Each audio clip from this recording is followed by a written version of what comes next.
Não, mas eu já vou terminar.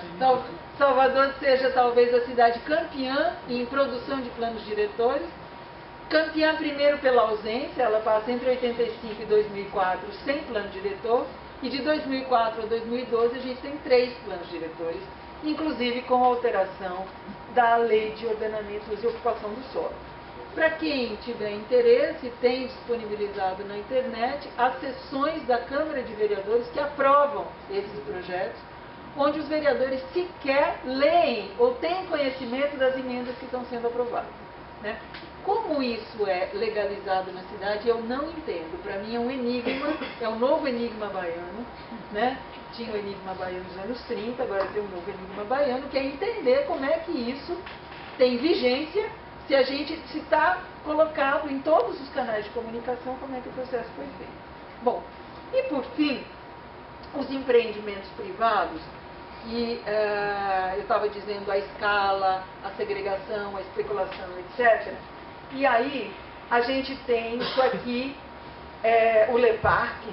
O LEPARC é um investimento da Cirela, e é um investimento que tem no Rio de Janeiro, tem em Recife, tem em Salvador, todos se chamam LEPARC. O tamanho varia um pouquinho, né, em função da terra que eles conseguem, mas essa ideia, né, de grandes massas construtivas, um espaço de convivência enorme para 2.000 apartamentos, se não me engano, numa área de 10 hectares. Eu queria aqui só que a gente guardasse o seguinte: a Barra, que é um bairro que todo mundo conhece na cidade, tem 60 hectares, em torno de 60 hectares. A Barra demorou décadas e décadas e décadas para ser ocupada e para virar uma cidade, tá certo? Aqui a gente está falando de 10 hectares, ou seja, 1/6 da Barra, que está sendo produzido por uma empresa em uma única localização da cidade, tá? Vamos lá, Chá, por favor. O LEPARC é na Paralela. Na Paralela, é um daqueles conjuntos da Paralela. Foi. Pior é que é fechado. Não, e condomínio fechado, exatamente. Aí, esse é o master plan, como eu tinha dito, do Horto Bela Vista, que é um grande empreendimento que tem na Rótula do Abacaxi, na subida do Cabula, com shopping center, hotel, edifício corporativo e vários condomínios fechados, que ocupam um espaço de 32 hectares. É como se fosse um empreendimento de metade do tamanho da Barra, que está sendo feito de uma única vez e que está sendo feito por uma empresa, claro que consorciada com vários tipos de capital, de empresa, etc., mas uma única empresa com esse poder sobre o espaço urbano. Vamos lá? Bom, esse aí é o Horto Bela Vista, que, né, inclusive começa a se apropriar das placas de sinalização da cidade, colocando o Horto Bela Vista lá, o que é ilegal do ponto de vista do Código Nacional de Trânsito, certo? Então, de novo, o enigma baiano, como é que isso acontece, né, na cidade. Vamos lá? É paralelo? Não, no Cabula, na subida do Cabula.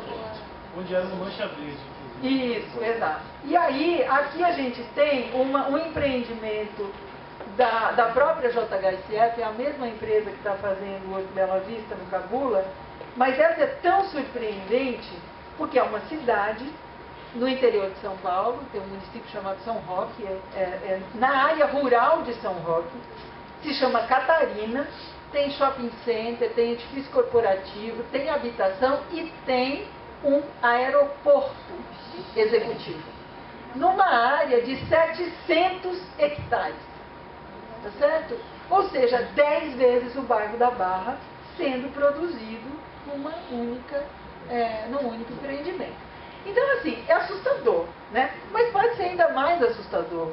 Tem uma cidade na China chamada Ordos, na Mongólia, que é o interior da China, e que hoje é uma cidade onde foram investidos, eu não sei quantos bilhões de dólares, para abrigar 1 milhão de pessoas, que tem ópera, que tem hospital, que tem tudo que vocês imaginarem, e que tem 80 mil pessoas vivendo lá, né? Então, assim, é um processo especulativo que não acontece apenas na nossa cidade, mas que aqui tem situações muito preocupantes. Portanto, esse conjunto aí acabou, eu acho.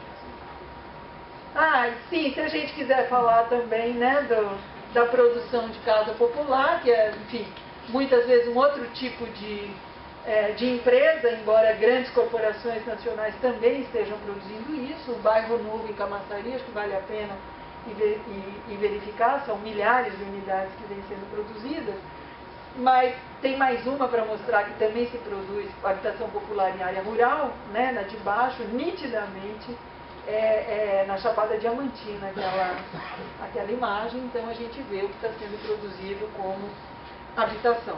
Eu acho que é perto de Mucugê, acesso a Lençóis, alguma coisa assim. Bom, então assim, esses empreendimentos, eles desconsideram a pré-existência, seja física, seja social, eles não se conectam com o mundo e eles não respeitam os direitos adquiridos, por exemplo, pelo Estatuto da Cidade, aprovado no Brasil em 2001.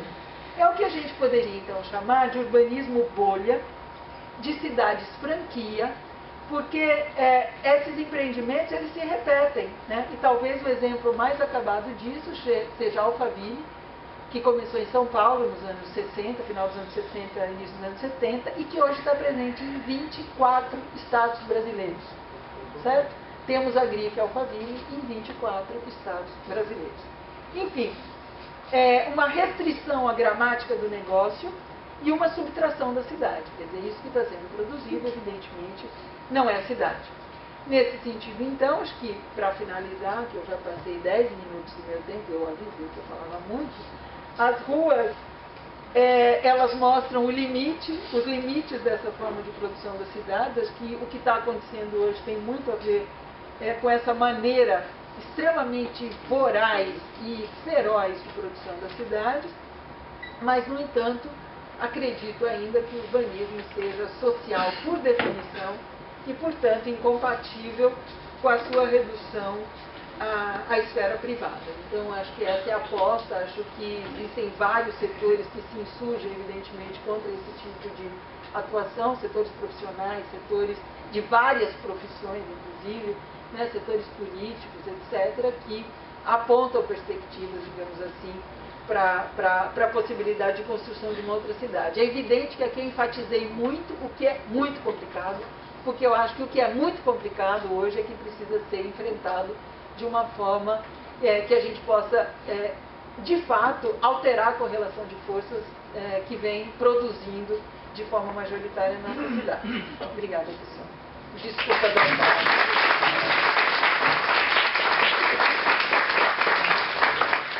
Bem, vamos abrir a discussão. Eu queria só comentar que quando a gente pensou nesse tema em janeiro desse ano, lá na Livraria LVM, no Espaço Unibanco, a gente jamais imaginaria que ia cair tão bem nesse momento social, sociopolítico do país. Então, é uma coincidência muito interessante, muito feliz que a gente tenha esse debate no momento que tem um movimento de clamor de cidadania nas ruas que tem, concordo plenamente, tudo a ver com esses problemas que a Ana discutiu em relação às nossas cidades. Se a gente pegar a pauta de reivindicações das pessoas que estão na rua, vários itens têm a ver com mobilidade urbana, segurança e coisas das nossas cidades. Vamos fazer a discussão agora em blocos de 3, já que somos muitos. É só levantar a mão e a Paola leva o microfone para vocês. Temos já 1, 2 pessoas. Boa noite a todos. Parabenizar o Café Científico pelo evento e a professora Ana Fernandes pela palestra, brilhante palestra, como sempre.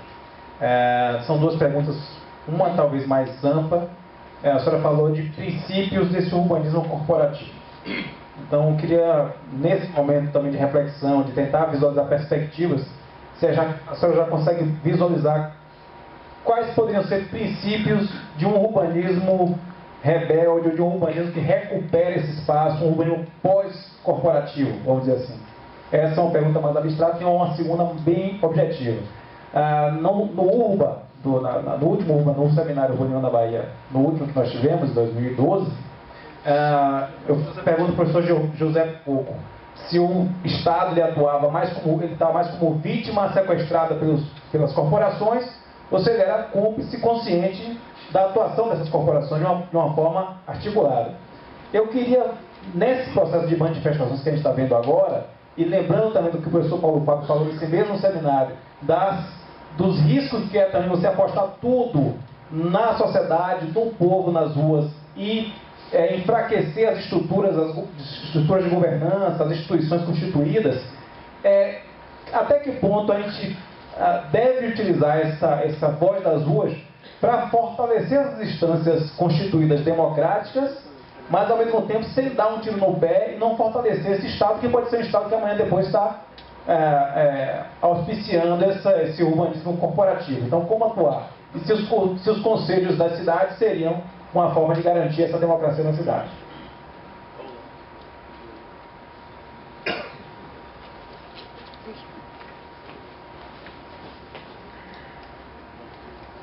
Boa noite a todos e todas.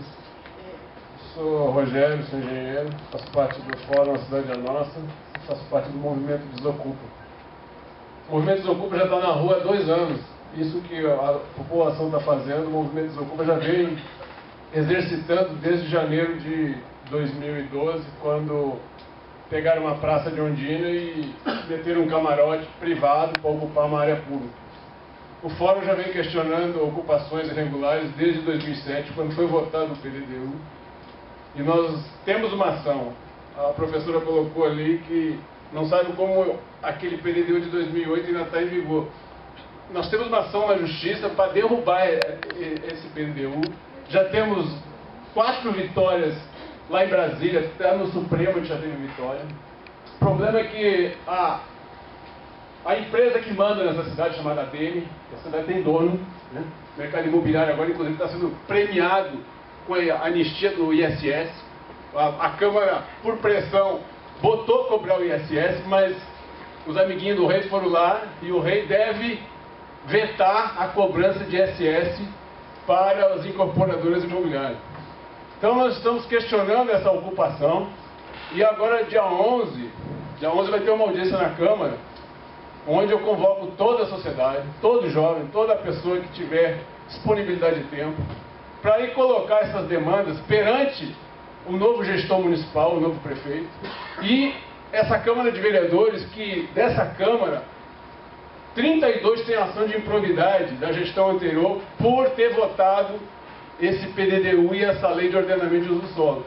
Desses 32, eu não sei quantos se reelegeram. Eu acho que uns 19 devem ter sido reeleitos. E a gente tem que brigar.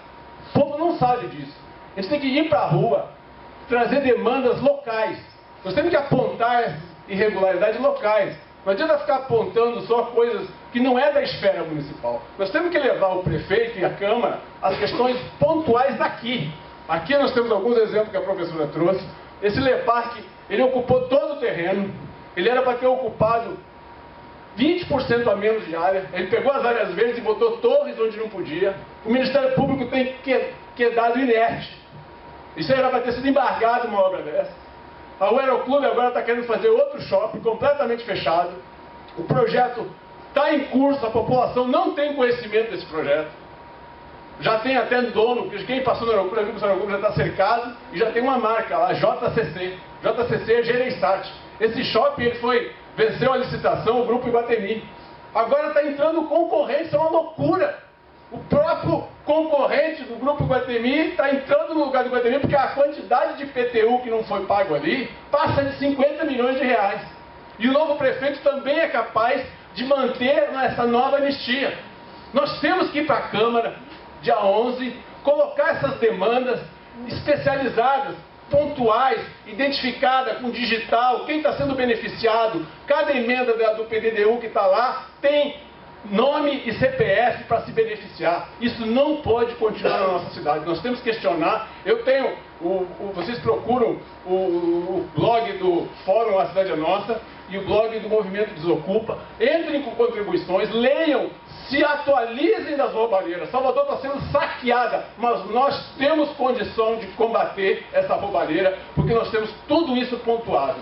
E vocês têm que tomar conhecimento e guerrear junto. Obrigado.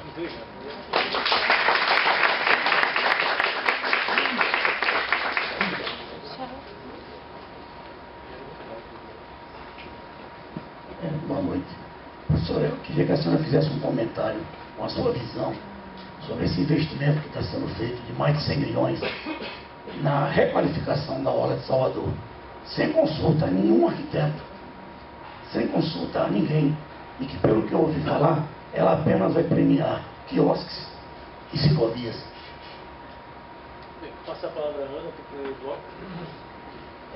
Bom, primeiro, Fagner, eu acho que essa resposta, felizmente, é social, né? Das duas questões que você colocou.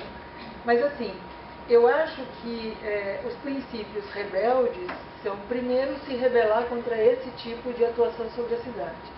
Se rebelar contra esse tipo de atuação sobre a cidade significa, primeiro, proibir condomínio fechado em todas as cidades brasileiras. Eu acho que não é só no caso de Salvador, é uma questão nacional isso, né?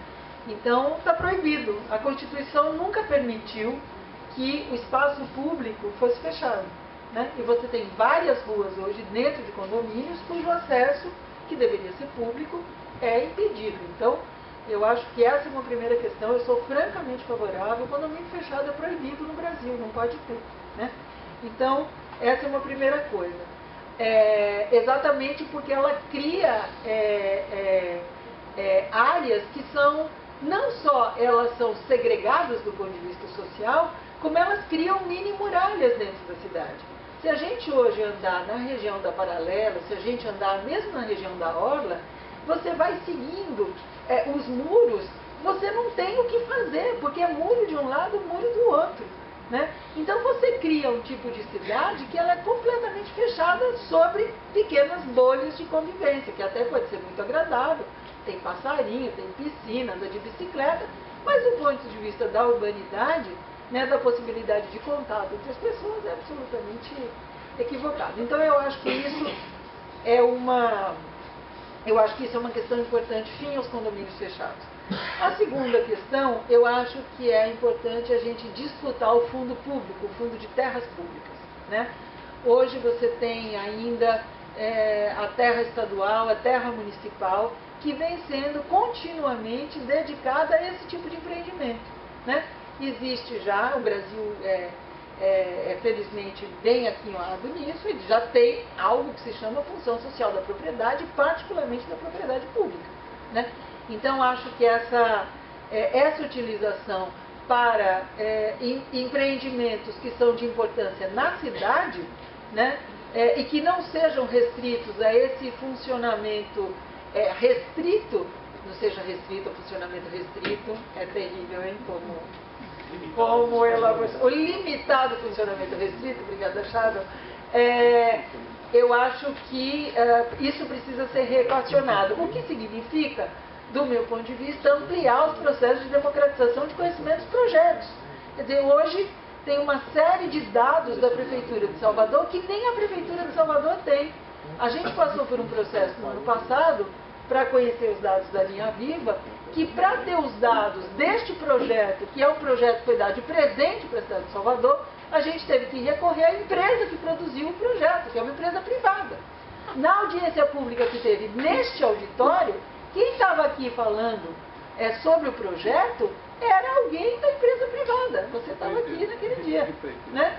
Então, assim, eu acho que esse processo de democratização, de saber o que vai ser feito com a cidade, é fundamental, né? Então, eu acho que a gente poderia ir além, a gente poderia, e os revolucionários, vamos ficar aqui. Então, eu acho que nesse sentido, os conselhos eles têm que ser fortalecidos, mas não só os conselhos. Porque o problema dos conselhos é que, quando eles institucionalizam uma determinada esfera de discussão, muitas vezes eles se tornam também conservadores. Então, eu não vejo essas pautas sendo discutidas no Conselho da Cidade da Bahia, né? O Conselho da Cidade da Bahia, do que eu conheço, enfim, eu não participo, isso talvez seja até precipitável dizer, mas, de qualquer forma, é muito mais uma pauta do governo estadual do que propriamente uma pauta de movimentos sociais, de transformação da cidade, etc. Então, eu acho que isso é uma coisa importante. O Rogério convocou todo mundo para ir na Câmara dia 11, ele não fez pergunta nenhuma, eu reforço essa necessidade de, enfim, de se defrontar com a maneira como vem sendo produzida a legislação da cidade. E a questão da requalificação da orla é mais um projeto que chega e que a gente não consegue ler como vai acontecer no espaço, né? A gente não consegue saber como aquilo vai ser implantado, a gente não consegue entender como vão ser os esquemas de funcionamento, por exemplo, do transporte público, do transporte cicloviário, se vai ter deslocamento de carro, não vai ter deslocamento de carro. Quer dizer, é uma perda da capacidade da cidade de Salvador de discutir de forma mais sólida o que vai ser feito na própria cidade. Então, aquilo realmente não foi discutido por ninguém. Essa revalorização da orla é uma demanda que está colocada desde 85, né? Se a gente for olhar como a orla vem sendo pensada na cidade, você vê que nos anos 60 e 70 ela é pensada com grande extensão, com grande detalhe, e à medida que os anos vão passando, ela vai se restringindo, vai virando uma política de quiosques, quando se permite que os quiosques existam, né? Então eu acho que esse projeto é um projeto que poderia ter inaugurado uma outra forma de discutir a cidade, né? Eu acho que a orla é algo extremamente importante para o conjunto de cidadãos e que realmente é um pouco decepcionante ver isso acontecer dessa forma. E aí eu acho que é importante a gente perceber também, a atual diretora da Faculdade de Arquitetura, ela sempre usa a seguinte imagem, ela diz assim, ela chama Nayalban, ela diz assim: na Espanha você passa 2 anos fazendo um projeto e 1 ano construindo. No Brasil, você faz um projeto em 3 meses e passa 10 construindo e não termina, né? Então, por que isso é importante? Porque quando você apresenta um projeto desse tipo, você vai na sequência e você faz o quê? Você licita o projeto. Você licita o projeto sobre uma linha vermelha, umas casinhas assim que devem ser quiosques, e a empresa ganha. A empresa ganha, ela faz o que quiser, ela pede todos os aditivos que ela quiser, porque não há forma de ter controle sobre algo que ninguém sabia o que era, né? Então isso acontece na universidade também. E a gente tem vários problemas de gestão de obras na própria universidade, embora eu ache que a gente está progredindo já nesse sentido, tentando ter um grau de fiscalização maior, de controle maior sobre isso. Só um comentário: a aprovação de um cheque em branco, cujo valor pode crescer astronomicamente sempre, né? Então, veja o metrô de Salvador. Com certeza. Vamos passar ao próximo bloco.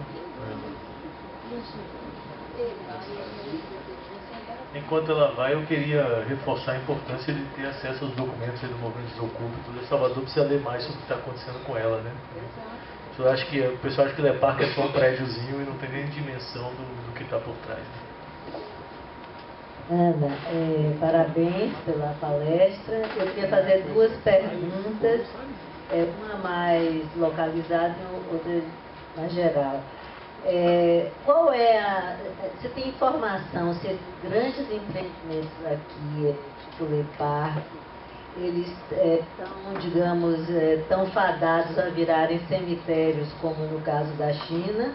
Eu tenho a impressão, né? Há anos que eu passo ali pela Paralela, pelo Le Parc, só vejo tudo desabitado.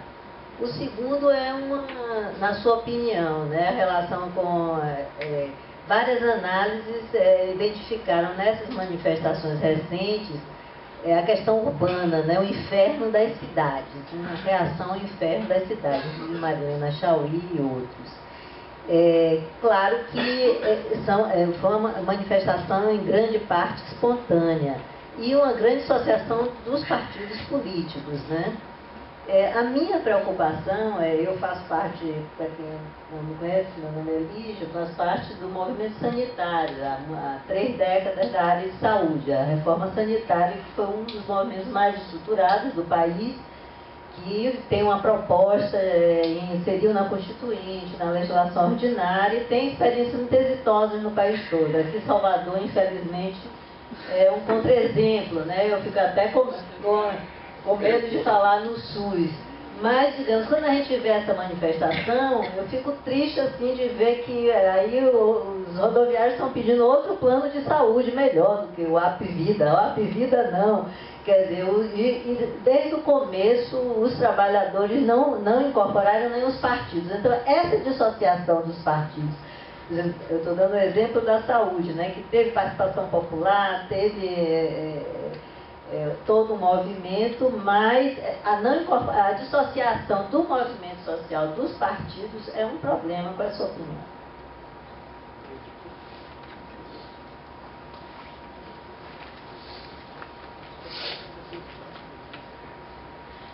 Boa noite, eu sou Geraldo, não sou da área. Eu tenho andado preocupado com a questão de mobilidade urbana. E tenho considerado que, ao contrário desses projetos presentes, como a senhora chama, eu tenho considerado que qualquer obra, qualquer via construída, que passa carro só, atualmente em Salvador, é prejudicial a médio prazo. Que a gente teria que construir coisas para passar só ônibus, para melhorar o transporte, e melhorar completamente, se alterar rotas, as rotas de ônibus são feitas para encher o ônibus e não para transportar pessoas, para que o soteropolitano passe a se acostumar a voltar a andar de ônibus. Eu queria um comentário da senhora para ver se eu estou no caminho certo quanto a isso ou se eu estou exagerando. Tá certo. E outra coisa é a questão de segurança. Eu estou achando que boa parte da justificativa para haver mercado para os condomínios fechados é a questão de segurança. E se o grande capital tem condição de impor esse tipo de caminho para as cidades, ele também não está interessado em que haja segurança, o que é uma ameaça para todo mundo que está fora do condomínio fechado. Não teve terceira inscrição, vou me inscrever. Né? E tem a ver até com um comentário que ele fez. Teve terceira inscrição, então eu vou falar depois. Eu vou botar você pro bloco seguinte. Tá? Outro bloco também? Tem, vai ter sequência. Boa noite a todos, parabenizar o café científico e a mestra Ana Fernandes pela belíssima noite com essa palestra. Minha pergunta é a seguinte: a metropolitanização eu vejo como inevitável, ela está em curso. Os humanos, seja na classe intelectual ou até mesmo intuitivamente, faz de conta em desconhecer essa mega metropolitanização, mas as viagens são cada vez mais evidentes, os serviços e a multiplicação necessitando de racionalizações e nos laboratórios de aqui eu trabalho com simulações de cenários futuros, já sinaliza a inevitável conscientização da urbanização, assim como a utilização de multimeios, que muitos vão cair matando, mas é inevitável porque esse raciocínio de ver cidades somente sobre a linha de terra já não cabe mais. Nós precisamos ter a terceira liberdade, o uso da linha d'água, o uso do subaquático, o uso do subterrâneo e do espaço aéreo, que a legislação até 600 metros já colocam sobre cada prefeitura. Então a minha pergunta: como você enxerga diante desse caos, já que as práticas das perversões têm sido ponto-chave dessa estrutura de humanos estiolados espiritualmente e recalcados sexualmente, no qual nós precisamos fazer uma mega terapia? Como você sinaliza esse processo de